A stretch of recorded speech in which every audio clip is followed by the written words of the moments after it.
are invited to an open house where horror will be your host. The Haunted Palace. You, who find a kind of macabre joyousness in the horrifying, will enjoy yourselves as in ecstasy in The Haunted Palace. Starring Vincent Price, a being who lived and died and lives again. I'll not have my fill of revenge until this village is a graveyard. And intriguing Deborah Paget, whose appealing beauty inflames the blood of the bloodless. Charles, please. Well, I've been very busy, but I'm back now. No. I have the whole night before. His violent, torturous passions inflict both pain and terror. Lon Chaney, carrying on a family tradition of masterful motion picture horror, while the strange and feared new master of the Haunted Palace reaches for the skeleton of one long dead.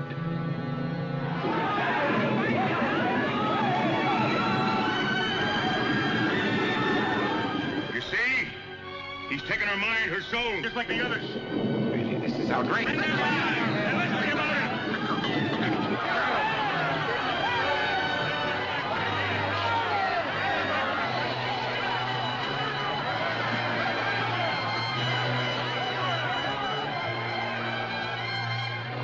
Night onward, you shall bear my curse. Burn him! Surely after all these years, I'm entitled to a few small amusements.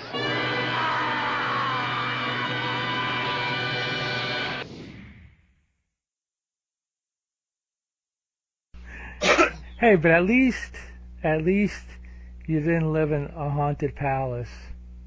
Oh God, no. Although I wouldn't mind having Lon Chaney do some of my my bidding. Now you know Lovecraft. You're a fan of Lovecraft. Yeah.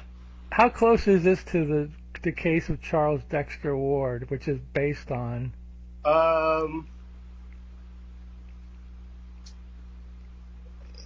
It's like half close, because in Charles Dexter Ward, the character is a student of the occult. Okay. He knows his previous ancestor. Yeah. Ancestor was a warlock, and so he goes looking for his magic books, finds them, and I'm going by memory. Yeah. And he does this spell, incantation, whatever, and I don't think he realizes that he's trying to call up the ancestor, and what the spell does is allows the ancestor to take over his body. Oh, okay. Okay, so it's a little bit different. That aspect's in there. The other part seems more like they borrowed from the Dunwich Horror and from Shadow over Innsmouth, with like the weird people. Oh yeah, the mutant-looking people or whatever. Yeah, getting all weird and fishy and squishy. Yeah, this is an interesting movie because I was watching an interview. The Haunted Palace is the movie, by the way, and we're Destination Nightmare B Movie Podcast, and I'm Al, and you are. In case you didn't know, because when you hit the button, you kind of should know, but we're just reminding you because that's what we do. But at any rate, yeah, because I was wondering, because I watched an interview with Corman, and he said originally this was a Lovecraft adaptation, but then when they were done, AIP said, we're going to call it a Poe movie. Yeah. And he was like, really? So they did, and it was successful. It looks pretty good for a movie that was made in 2 weeks. You know what I mean? Yeah, 2 weeks. Wow. Yeah, that's how fast they did this stuff. I mean, the art direction is great. The cinematography is fantastic. Corman knew how to make these movies. The actors are all, professional guys from Corman movies, from TV. It looks really great, and it's a fun story. My only criticism of this movie is, and it's always been, is the creature, the monster. And I will get to him later, but it's like it's kind of.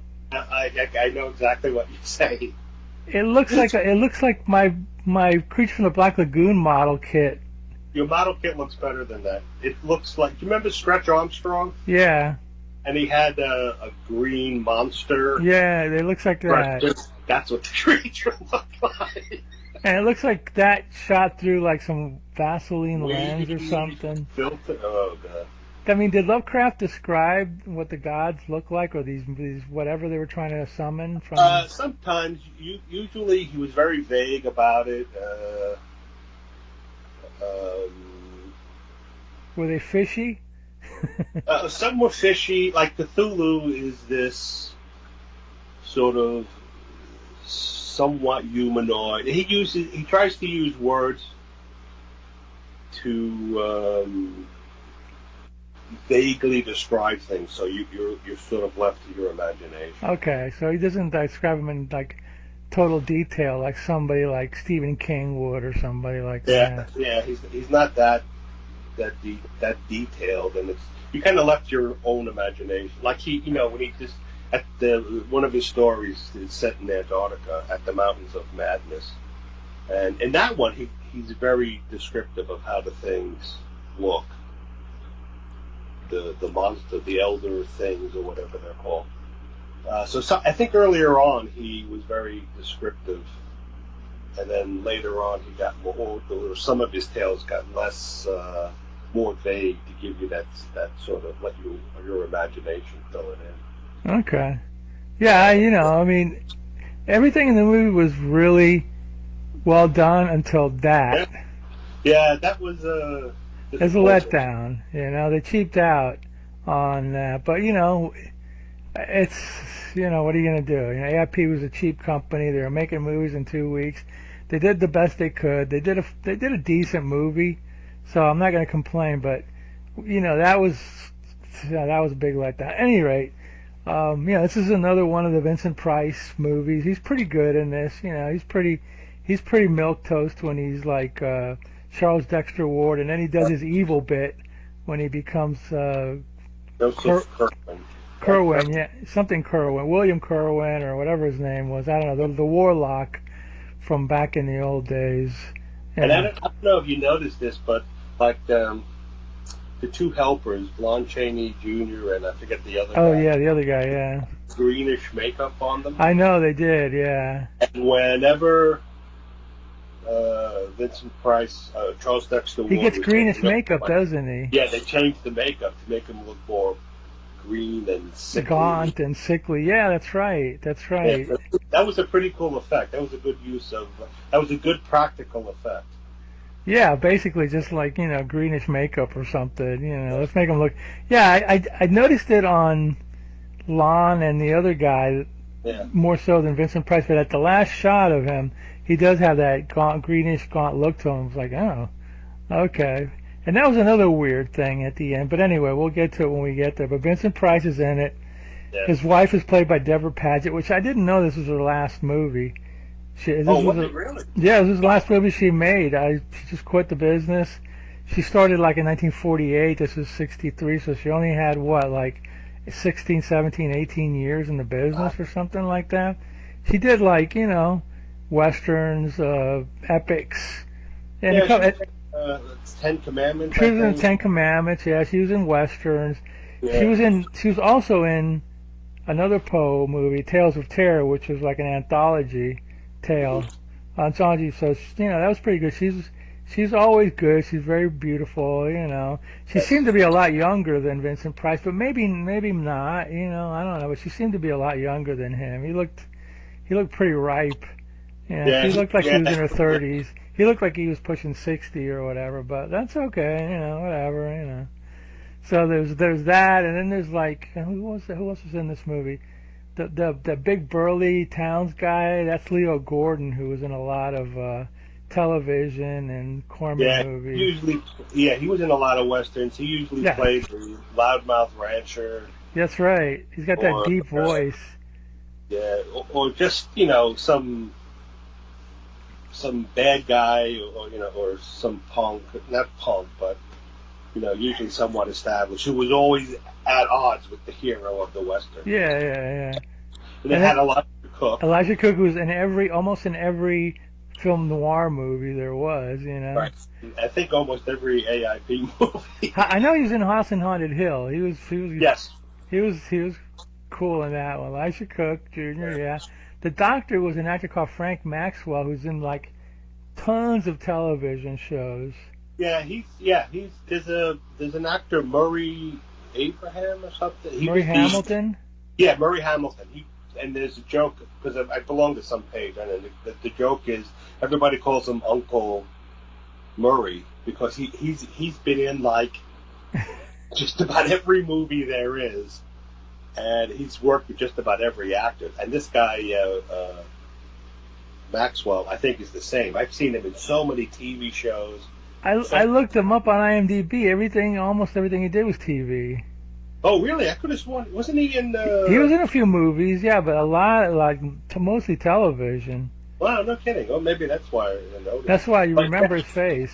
Yeah, and his voice. He's got a distinctive voice, too. So, yeah, he was in that. There were other Corman regulars in it, but Barbara Morris was the wife of Leo Gordon. She was only in one scene, but she gets credit at the beginning. But she was a Corman regular, and I guess there was a few others, but it looks exactly like a Poe movie, so I can understand why they wanted to put it in the series, I also think at that time, was it 1963? I don't think Lovecraft was as well known as Poe. No. So they probably figured, well, we want to get people in the seats, so they're going to know Lovecraft. What is this? Who the hell is that? Poe. Oh, I remember him. Yeah. They did do the color Die Monster Die a couple of years later. The Color Out of Space. AIP did that. So they kind of said, okay, we'll use. They didn't credit him though. No. Yeah. Well. Yeah. Again, I think because he wasn't well known. I think the name threw off a lot of people. Lovecraft. I mean, I could be wrong on this, but he didn't really hit big until Reanimator, right? In 1980, that was the one movie that got him Yeah, he was big in the. There was a Night Gallery, a couple of Night Gallery Lovecraft. Yeah, a few Night Gallery. He started to get big in the 70s. There was a lot of books that came out. Yeah, those books with the funky covers. And the different heads. Yeah. So he started to become a bit more popular with the paperback books. And like I say, Night Gallery used to do a lot of his stories. Pickman's Model was one of them. I think the other one was Cool Air was another one they did. And then he, like you said, in the 80s with Reanimator, I think that's when he started to really become a staple. Now, there's another version of Charles Dexter Ward, which is supposedly more faithful, called The Resurrected. It came out in 92. Yes. Was that with Chris Sarandon? Chris Sarandon. I've never seen it, but I read about it today. Yeah, that's more faithful, and that's pretty good. You've seen that? Yes. And if I'm not mistaken, that's pretty creepy because one of the things about the story is this guy was creating life from... Oh, you mean Charles Dexter Ward was trying to create life, too? Well, no, Kerwin. Kerwin was, okay, the warlock. And the warlock, and he finds these things in the cellar or in the basement. They live in pits, and they're horribly formed people, but they're not even people. They're their innards are out and their faces aren't completely closed, and so you see like teeth everywhere. And it turns out, and I think there's a greater time period, like 300 years or 500 years. Those things have been alive because they can't die. So they've been in these dark pits for like 500 years or 300 years. And they show them. You see a couple of them. It's one of those like shock scenes where somebody turns around with a flashlight and there's this thing going, whoa. But yeah, that was much more faithful to the book. And there were a couple of ones. There's another one where they find a subterranean world and this guy's they're his relatives, and it turns out just over the years, they just started living in the ground, and it became like ghouls. And because they kill people, and they also dig they dig underneath cemeteries to get the bodies and eat them. And because he's of the same family, but he's normal looking, they don't kill him and eat him, but they sort of bring him down into the world. And damn, I wish I could remember the name of the movie. That was another movie. It was a more modern movie, maybe. Like it was a more modern movie. It's done around the same time period as The Resurrected. Early '90s. Okay. Yeah, or late '80s. What the hell? Damn, I wish I could remember the damn name of it. Yeah, I didn't know, but was it credited to Lovecraft, or was it? Yeah, that was credited to Lovecraft. Was it like Shadow over Innsmouth or something like that, or? No, Shadow over Innsmouth is more fish people. These were ghouls. Okay. Well, people who turned into ghouls. Yeah, I know. I'll find the name and. Yeah. Okay. Because it's a cool movie. You know, some of the later, and there's also a very faithful version of The Call of Cthulhu on YouTube. And it's done like a 1920s movie, it's done in black and white, and like it's almost I think it's done like a silent movie. And for the monster Cthulhu, they have like a stop motion puppet, like it would be like it was Harryhausen. No, Willis O'Brien. Instead of doing King Kong, he did The Call of Cthulhu. It's that kind of. It's on YouTube, huh? It's a fan-made thing? Yeah, it's a fan thing. I'll have to find that, too. Because that was pretty cool. That gave it a lot of creepiness because, back then they didn't show everything. A lot was left to your imagination. Oh, okay, cool. I'll have to check it out. Yeah. So had you seen this, The Haunted Palace, before? Yeah, I saw it black and white. It's beautifully colored. I never knew how beautiful it was in color, and the color also really enhances the mood effect, especially when you see Vincent Price go back and forth from Ward to Kerwin. And but yeah, I saw it when I was a little kid, and that scene where they're in the street and the weird deformed people are slowly closing in on them. That creeped me out. Yeah, of course. Yeah, they're pretty. In fact, they were scarier than the monster. I know. That makeup was scarier than the monster. Yeah, I know. That's always been the biggest letdown of this movie. Yeah. Not to say that you shouldn't watch it, but because of that. But just telling you, you know what I mean? Yeah. That's the problem with modern movies and the old movies. The old movies were great for creepiness and atmosphere, but the monsters kind of let you down a lot of times. Yeah. The new movies, the monsters are great and everything, but the story itself and the atmosphere and all that, it's just not there. It's just gory. I think the perfect horror movie for modern era would be Alien. The first Alien. Yeah, sure, yeah. Because they had a really cool looking monster. The story was captivating. You didn't really see a lot of blood and gore.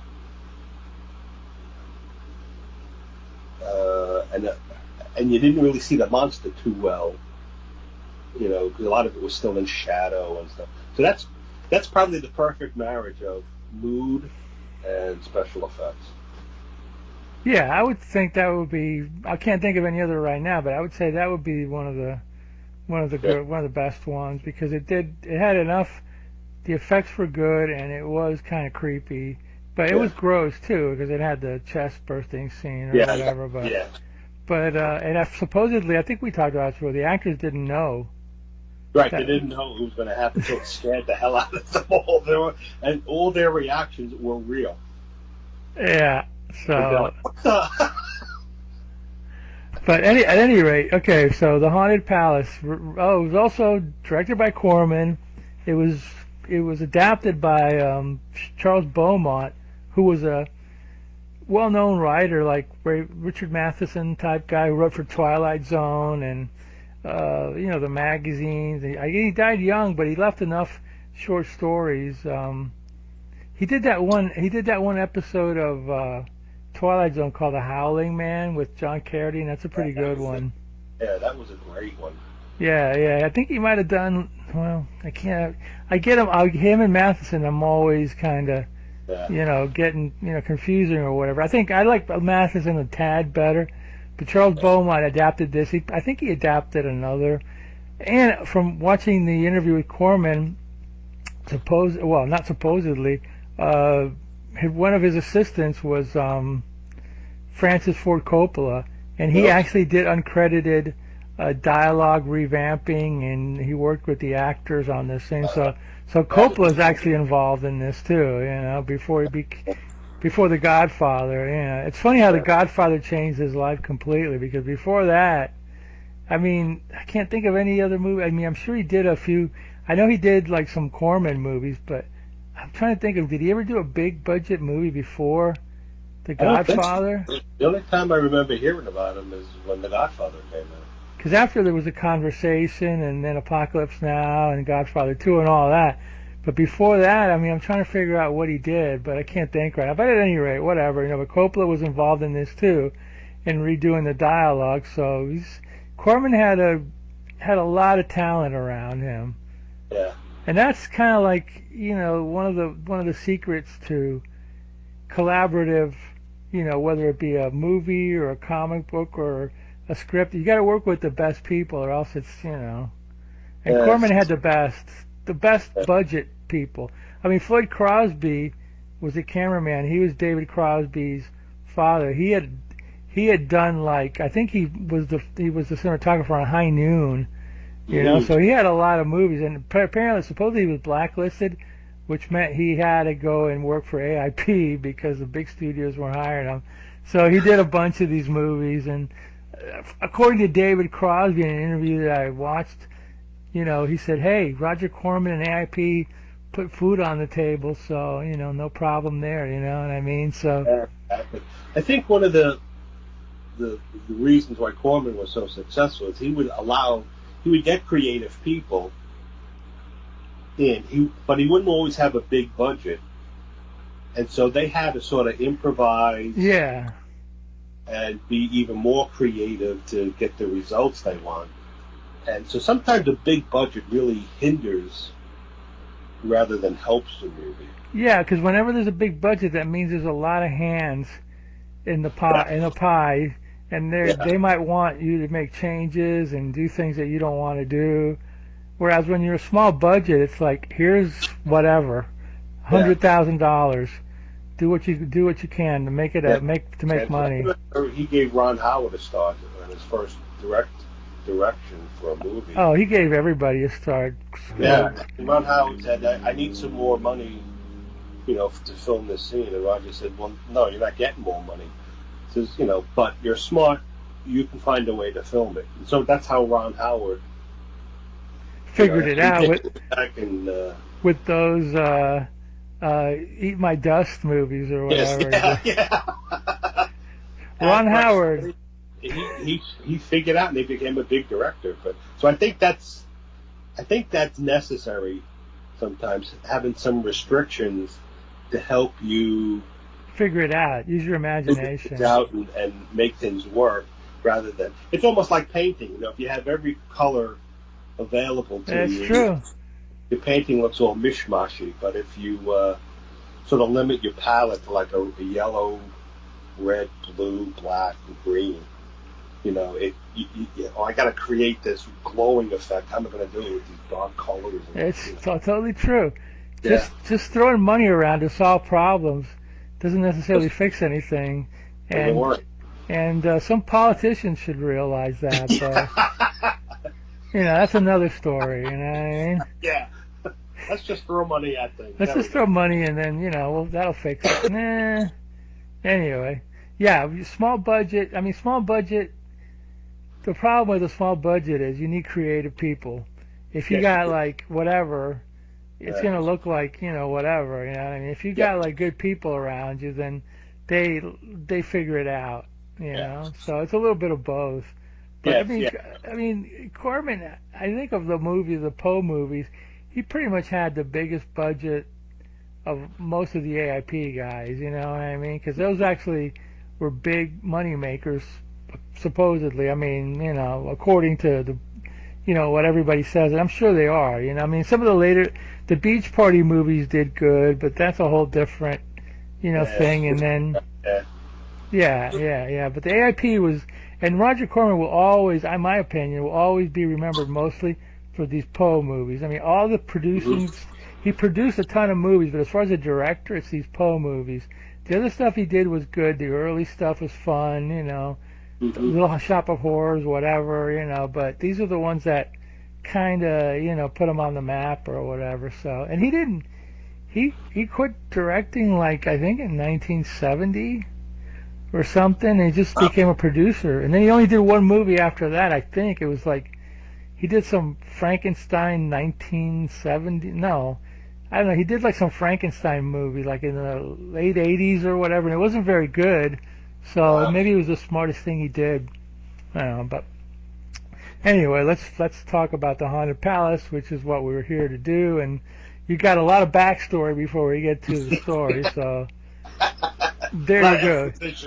Usually we just go right into it, but we had a lot of backstory on this one. So the first scene is like what the villagers. They're in the tavern, and the loudmouth guy's watching. Yeah. Some woman in a robe going to the castle. Yes, and then she goes in, and then you see them go down into a cellar through a secret door, and then into a sub-cellar, and there's an altar. And she's acting hypnotized, and so Vincent Price and I think it's Kathy Merchant. Yeah, this beautiful assistant. Yes, who is also his mistress or whatever. They go down and they chain her. They go up to this altar and they chain her, and there's this pit with a grill over it. So he raises the grill, and then the green light, and you hear this. They don't show anything. They show her screaming.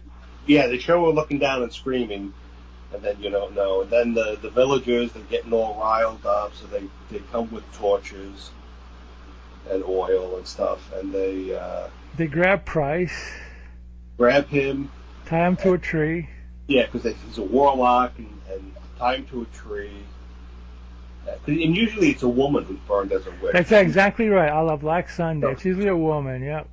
So he's burned.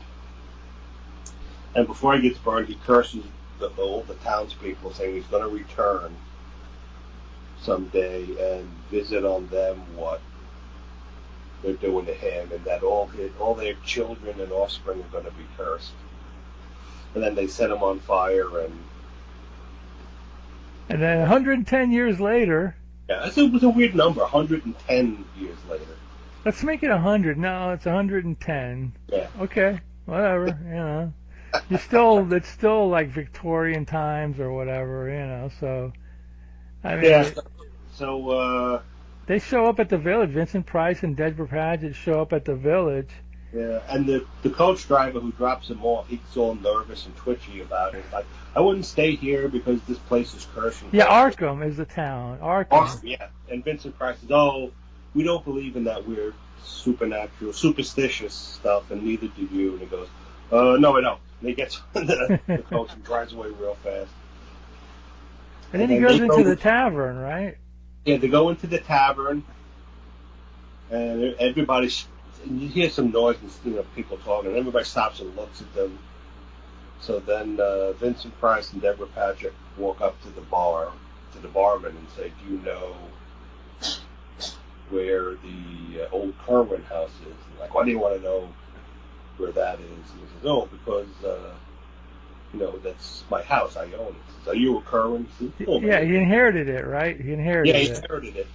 And so, all the townspeople are giving him lip, and he's asking different people, and they're like, "I don't know where that is." And then the doctor steps up, who's Maxwell. Frank Maxwell, yeah. Frank Maxwell. They go, they're going down this river there, this road there, and to turn off, and he takes them outside and he shows them where the mansion is. And so they go off, and then the townspeople are angry at the doctor. Why are you helping him? You're one of us. And he goes, oh, you're all just superstitious. Yeah, well, we find out later, there's, whatever, but it seemed, I got the impression that Price just he didn't want to move there, he just wanted to see what he inherited, Yes, neither one of them wanted to live there. They were just looking at it to, I guess, fix it up and maybe sell it, because he just got the deed. Yeah. From it. 110 years later. Yeah. So they go into the house. Deborah Paget and Vincent Price, they find the place, and they're just looking around or whatever. It's all, it's a typical creepy Hollywood castle, which has these giant wide rooms, which no real castle has. Yeah. And they're looking around, and they go up to the bedroom, and he seems to know or be familiar with the place. And he sees the painting. He sees the painting and of Kerwin. Yeah, a painting of Kerwin, and it looks like him, and the eyes sort of are staring down at Vincent Price, and he seems sort of hypnotized by it. So they're walking around. They go upstairs to look for a bedroom, and they're like, maybe we shouldn't stay. And Vincent Price is like, yeah, maybe. And then Deborah Paget turns around, and then there's Lon Chaney Jr. as Simon. He shows up, and he's like he's like the butler or the whatever of the place. Something. And you don't really say it in the film, but I have a feeling he's either undead or just. Well, I think he was one of the warlocks. Yeah. I think him and the other guy that shows up, those were his warlock buddies. Yeah. But they don't really mention it, and I think he's still been alive. Either he's still been alive for 110 years, or he somehow possessed somebody else's body, whatever. Yeah, that's not explained. Explain any of that. So, like, well, who are you? And he's like, well, I'm Simon. I'm the caretaker. I heard you were coming. And, well, how'd you know we were coming? Oh, I heard from your lawyer. Yeah, that's right. And they decide to stay the night and look around. And then the next day they go to town, and that's that scene, right, where that freaked you out. They go to town. Yes. And all the mutants. Before that, though, there's a scene where, maybe was it before that when they were just walking through the town, they saw a woman with a girl. Yes, that's before they go to the tavern. They see a woman with a girl, and she's got like no eyes. Yes, she's got like skin covering her eyes. And then so they're in the town, and then they see like one guy with one eye covered with flesh, and then part of his mouth. Another, they see the girl with the no eyes, and then some guy with some weird fish-looking face and blobby nose, and then another guy with no eyes, and then somebody else. And so they sort of surround them, and Deborah Paget's all like freaked out, and Vincent Price is looking concerned, and then they hear a bell, and then they sort of then they split. away.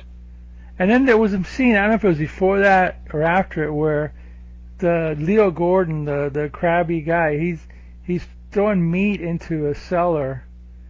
Yeah. And some monster hand comes in and it tries to grab him, and then he burns it and he lets him go. So I guess that's the curse of Kerwin or whatever, It's never explained whether that was the curse or were those were wives that mated with, the creatures or whatever. And these were their ancestors. But from what I got is that a lot of these women, because he would do it to the townswomen, they got chained up.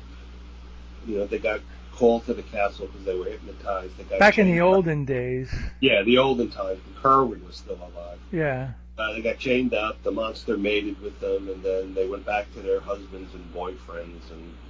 They had meetings. In fact, the mistress of Kerwin was engaged to. Leo Gordon's ancestor, right? And he took her away from him. Right. So it's almost like because of Kerwin's experiments, the townspeople, townspeople, some of them, some of them had this bloodline curse. And Elijah Cook, he has like a webbed hand. Yeah, that's right. Yeah, I forgot about that. Yeah, he's got like a web ham, so he's got some. I mean, it's kind of like inbreeding in a way. Yeah. I mean, Because you could explain it from inbreeding, because apparently Arkham's a very small community, very, cloistered and not doesn't really deal a lot with the outside world. but it's and for this story, it's either a curse or the mating with the monsters, and these are the ancestors, whatever. So I guess the next scene I think is the doctor comes to the castle, right, and has dinner. Dinner with them, and he's explaining. They're like, well, who are these people? He says, oh, they're mutants. There's a lot of things that have to go right for to make a person, and their things didn't get formed correctly, and well, what's causing that? He says, I don't know. I don't have an answer. Some people say it's the curse, from Kerwin. Maybe with one of the elder gods like Cthulhu or Yog-Sothoth. Yeah, and the doctor's there, and he's like, well, are you guys going to stay, or, and he's like, the doctor's basically telling him, you should leave, Yes. Yeah, you should leave. And his stance is you need to leave because the townspeople are very superstitious, and they're going to blame you for a lot of things and visit violence on you. Yeah. So he's a little more rational. The townspeople want him to leave because they think he's Kerwin reincarnated. Yeah. So they're both, the doctor and the superstitious townspeople, they both want the same thing. They want Vincent Price to leave, but they're coming at it from different viewpoints, which is it's a genius way to tell the story. Right. Because you're kind of not. Well, you are sure, but you're not.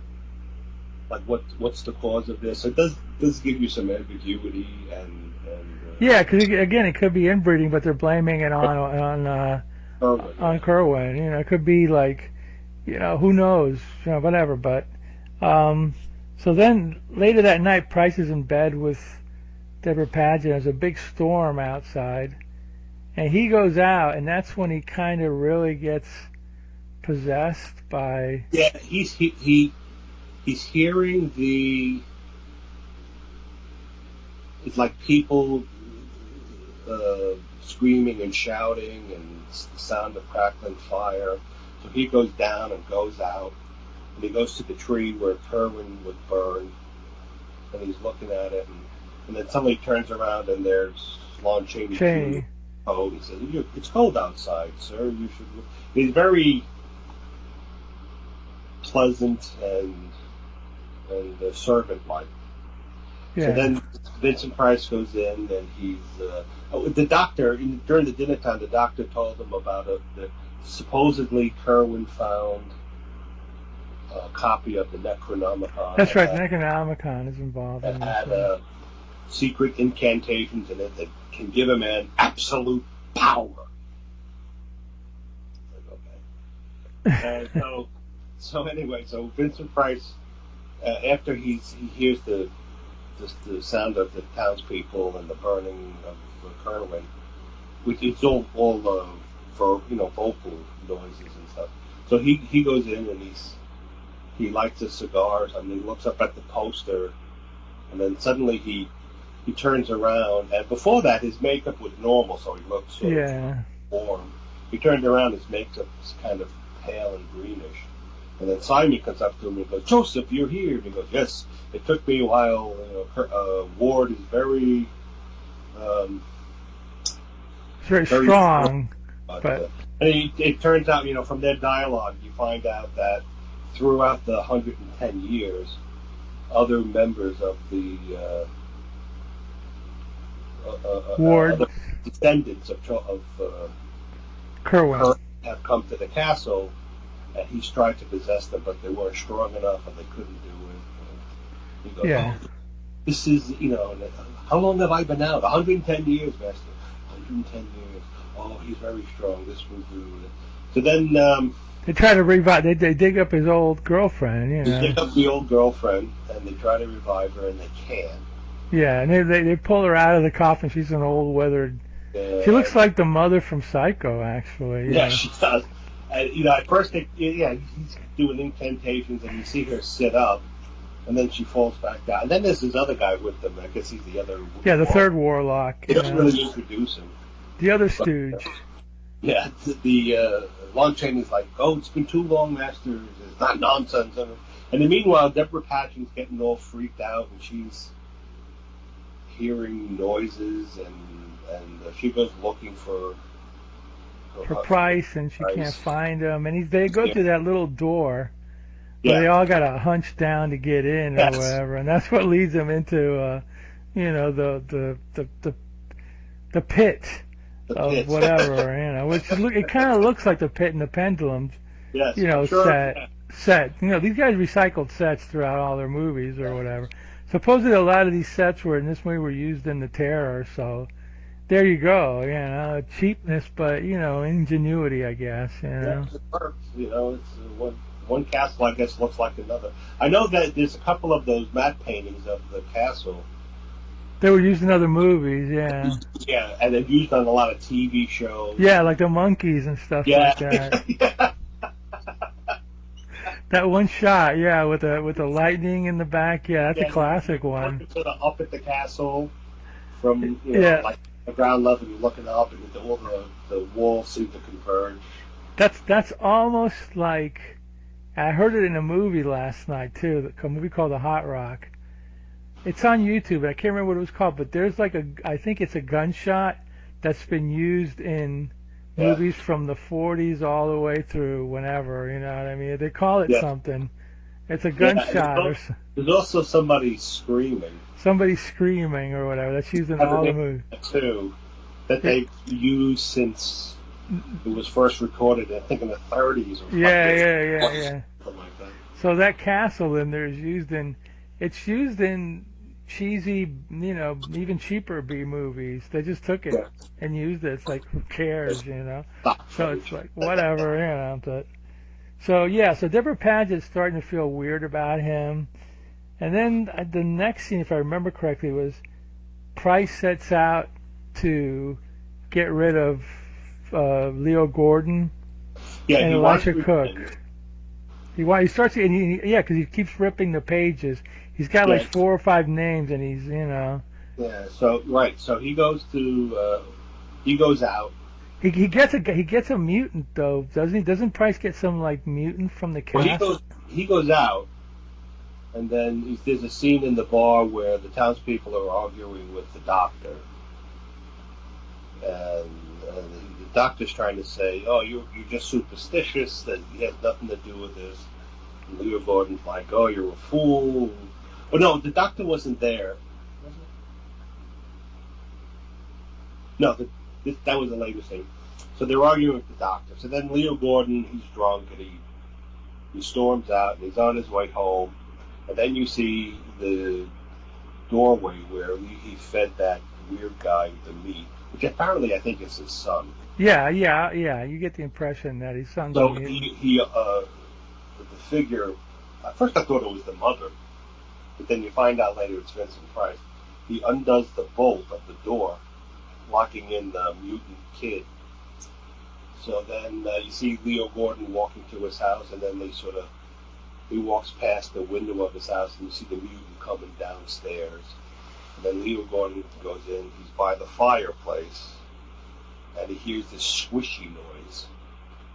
And he turns around, and he's looking, and then the monster mutant kid jumps at him, and they're fighting. And you don't really see all you really saw of the mutant kid was the hand. Yeah. Had like a reptile, fishy look. So they're fighting, and they fall into the fireplace and burn to death. And then Vincent Price ripped his name off the list. And then after that, he personally goes over to where Elisha Cook is, and he burns them up, right? So Elijah Cook's walking down the street, yeah. And then he hears like footsteps behind him, but he looks, there's nobody there.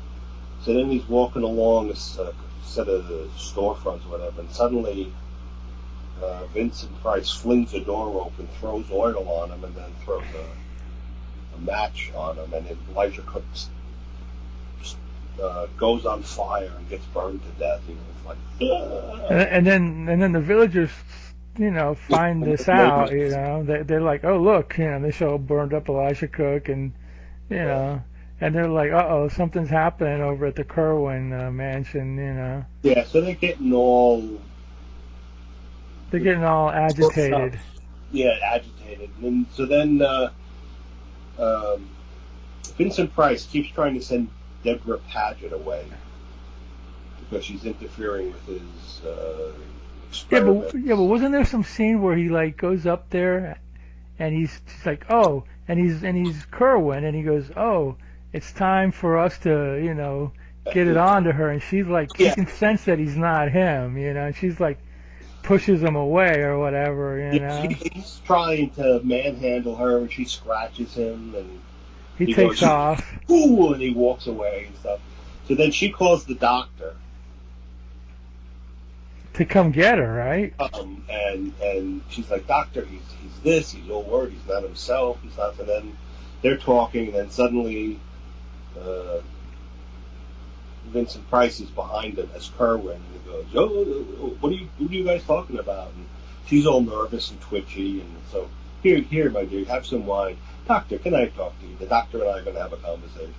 So they go off, and he tells the doctor that Deborah Paget, this house is affecting Deborah Paget, and you take her down back to Boston. And you know, the doctor's like a little suspicious, and she's like, let me guess, she said I was changed. I've been doing this and that. And says, you know, I don't recognize her. She's my wife, and I don't know who she is. And I think this place is cursed. You're cursed in getting to her. He said, well, what about you? Do you want to come? He says, well, I just want to, you know, fix the house up. Yeah, you leave, and I'll come afterwards or whatever. Yeah. So the doctor takes Deborah Paget out.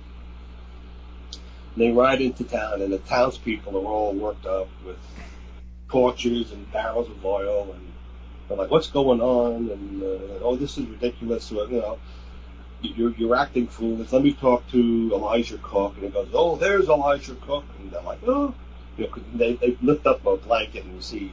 Yeah, all burned up. Yeah. And then it goes back to Price, and he actually ends up finally reviving his girlfriend. So so they got the whole gang there. They got the warlocks, and they're getting the band back together. So the townspeople are, like you said, they're getting their pitchforks ready to burn the place, and then I think Paget and the doctor go to get Vincent Price so he doesn't get to save him, because they know nothing about the Kerwin taking over Ward's body. So yeah, they go back to the castle. They rush in. They can't find him anyway. Meanwhile, like I said, Price is in the cellar getting stuff ready. Then they're going around the house looking. Then they find the secret trap door. Then they go down into the cellar, and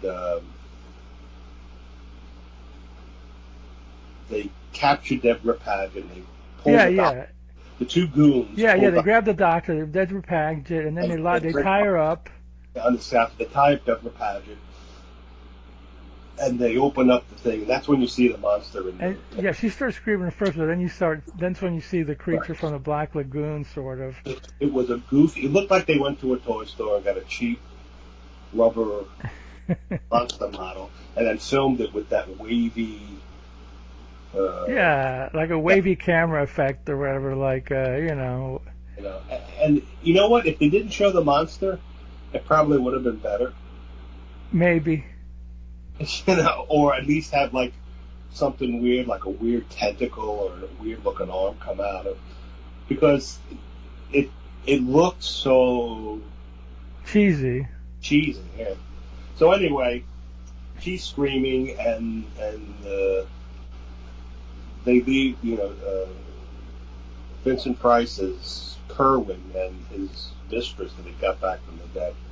They go upstairs, and they're waiting for the monster to come out of the pit and have sex with Deborah Paget. Meanwhile, the townspeople come in. They break into the castle. They burn. They burn the house. They burn the painting. They burn the painting, and then suddenly Vincent Price comes back to his senses. He runs down to save Deborah Paget. And the doctor, the doctor first takes Deborah Paget out of there. He escapes from the two guys. And Price has been kept there by the two goons or whatever. Right. And so he brings Deborah Paget out. Talks to the villagers or whatever.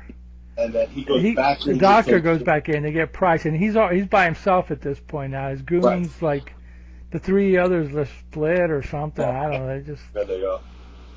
So then they bring Vincent Price out, and then the castle's burning, and apparently the townspeople realized what was going on.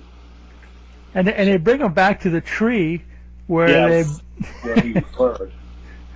And then they go, "Oh, doctor, are you okay?" And he turns around, right? And he gives him, and he's got that evil look and the gray face, and he's like, So at the end that Kerwin was able to regain control of Charles Dexter Ward, and so I guess the experiments will continue.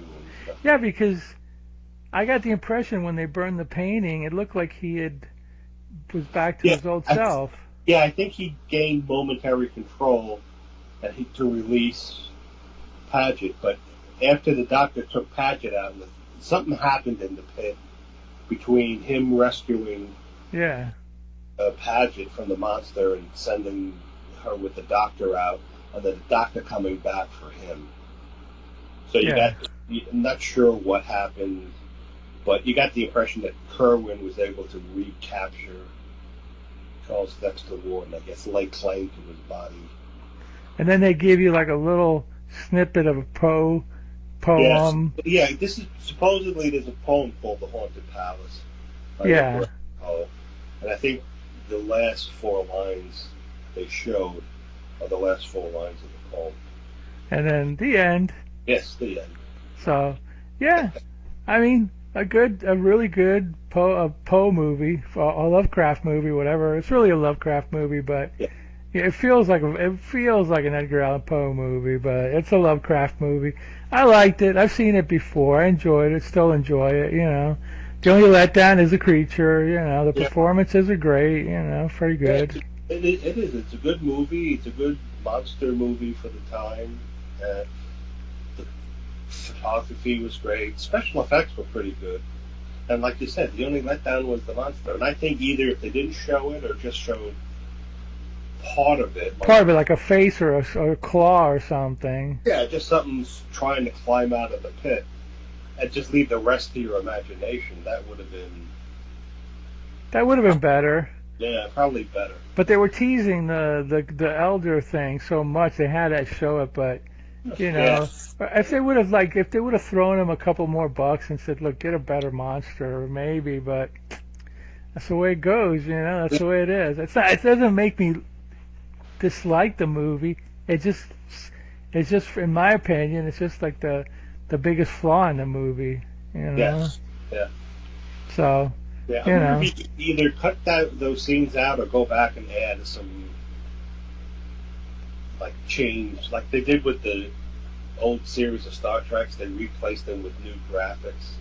Yeah, people don't like that though, but I know what you mean. Yeah, something like that, and maybe make it less visible and more mysterious. Yeah, no, I just at this point, if you want to see the monsters, I guess you watch the Resurrected or whatever. Yeah, that's true. That was a practical effect, and that was very well done. I like that. Yeah. It's a great movie, a really good B movie. Holds your attention. Again, Vincent Price is great. Yeah, he's doing Vincent Price thing. He's really good at playing the two different personalities. Yeah, so I mean, I enjoyed it. I think it's worth watching. It's not on YouTube. You're gonna have to buy it, or I don't even think you can stream it. Where'd you find it at? I first found it on YouTube, but it was like a limited version. Yeah, I think it's filmed in letterbox. Yeah, it's widescreen. Had it in like a regular TV. So a lot of on either edge, the scenes was cut. So I went back and I searched, and I found it on Daily Motion. I got to go on Daily Motion. I don't go on that website hardly. They had the whole movie there. Again, I watched it on my phone because I can't get Daily Motion on my TV. Okay. All right.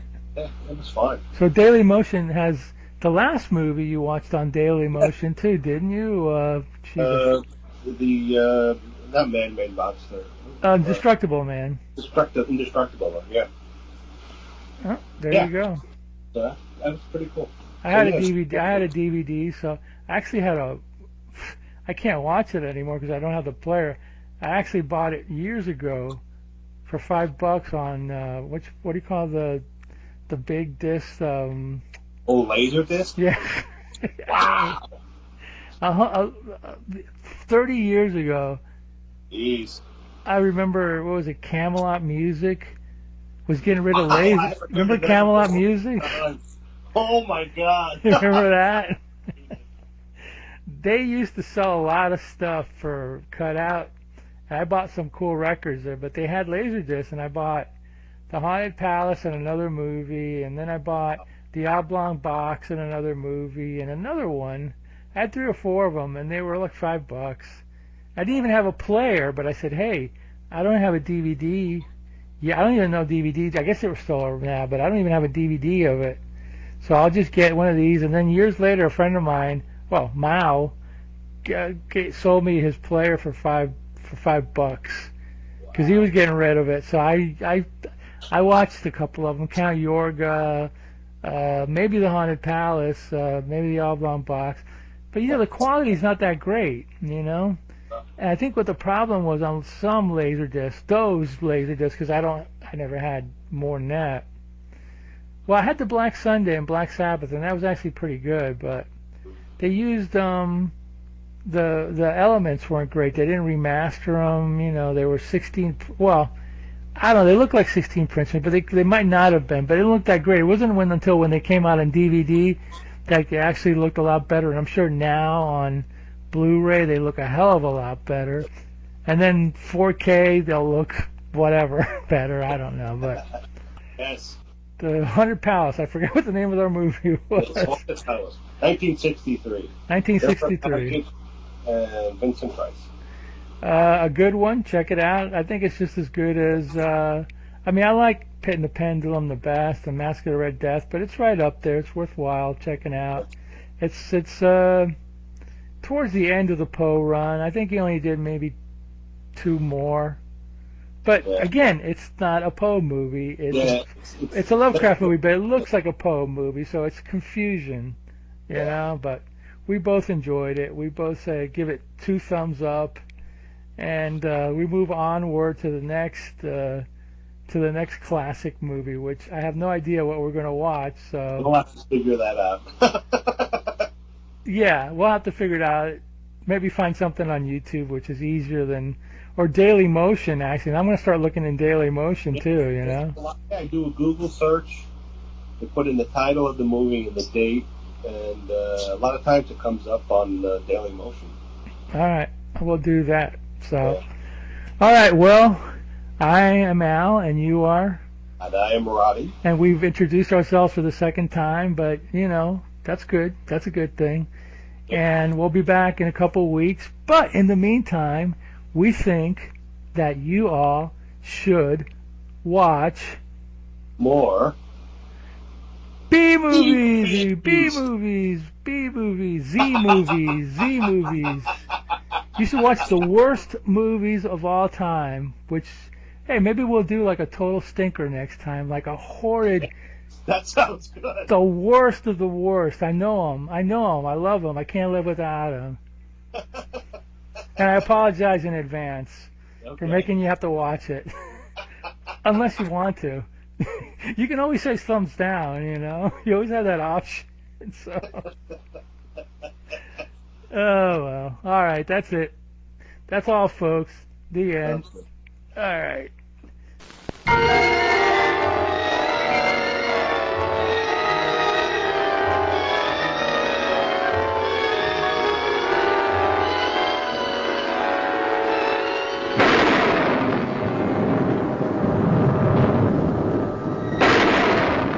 This was my father's world, Mr. Barnett. The shrieking of mutilated victims became the music of his life. The blood of 1,000 men and women was spilled within these walls. Limbs twisted and broken, flesh burned black. Starring Vincent Price, truly a master of the macabre. John Carr in a challenging role.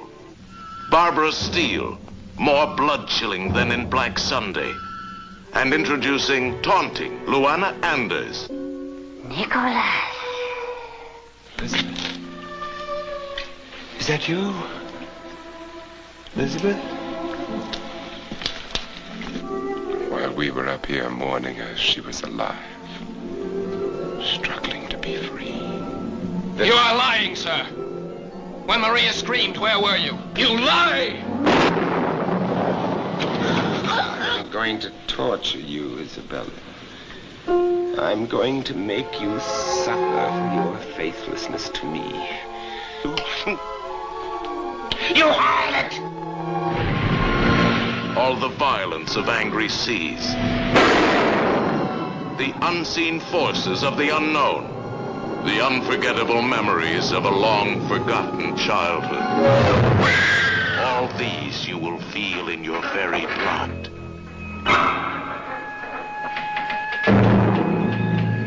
Do you know where you are, Bartholomew? You are about to enter hell.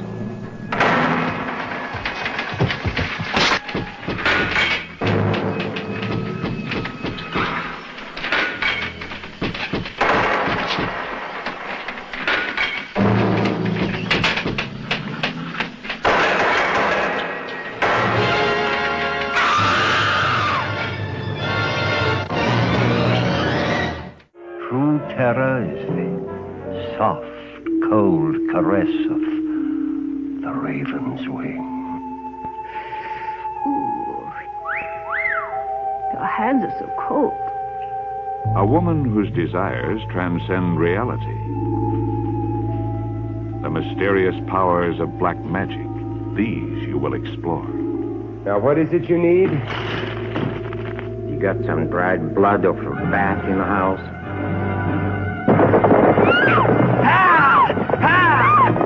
The raven will take you careening through the darkest of dangers, into the ominous mystery of a master magician's evil castle. Afraid, my dear? I offer you a choice. The secret of your hand manipulations, or this against this. Well, don't just stand there. Do something.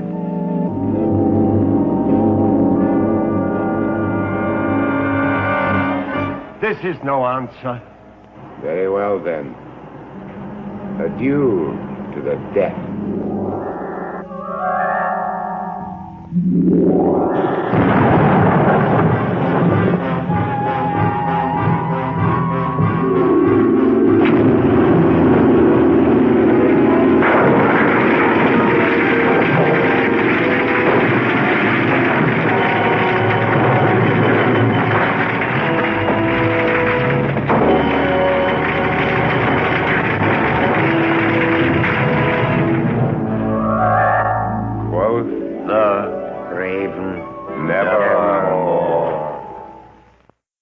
Screams and moans, bats and bones, and teenage monsters in haunted homes. A ghost on the stair, a vampire's fight. I better beware, there's a full moon tonight.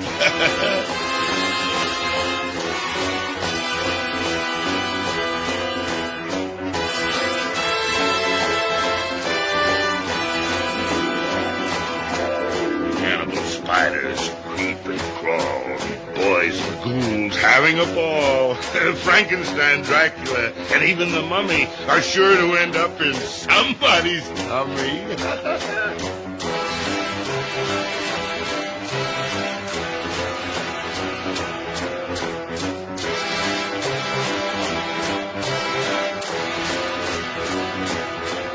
Take the fresh rodents and toadstools and weeds and add an old owl and the young ones she breeds. Mix 7 legs from an 8-legged beast, and then you're all set for a cannibal feast.